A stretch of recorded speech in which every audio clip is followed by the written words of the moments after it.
Zehan Kopi Kop Melabuh mendadak viral dengan keunikan kuliner khas daerah yaitu mie bokom. Berikut laporan selengkapnya. Zehan Kopi Kop Melabuh mendadak viral di Kota Melabuh, Aceh Barat. Kedai ini milik Rahmat, warga setempat yang memulai usahanya dari kecintaannya terhadap kuliner khas daerah yaitu mie bokom. Mengusung konsep sederhana namun kekinian, Rahmat memilih lokasi strategis di pinggir jalan dekat laut untuk memberi pengalaman santai bagi para pengunjung. Karena kita melihat pasaran, sekarang yang model kerennya duduk di pinggir jalan direct. Di mana-mana kita direct itu banyak pendatang datang mudah untuk ke lokasi lah gitu.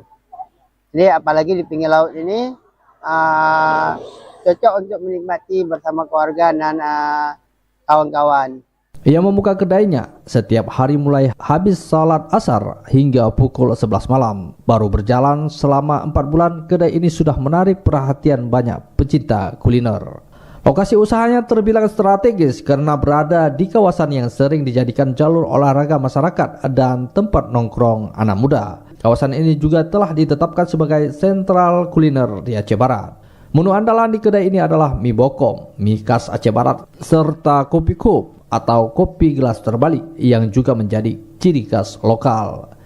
Rahmat juga menunjukkan kepeduliannya terhadap sesama dengan mempekerjakan 6 anak muda, termasuk anak yatim dan lulusan sekolah sebagai karyawan di kedainya.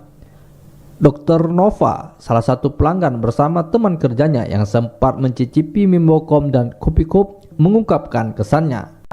Jadi memang ada hokinya juga ya kayaknya ya, dari tempatnya juga, dari menunya ringan tapi memang disukai sama ya anak-anak zaman sekarang.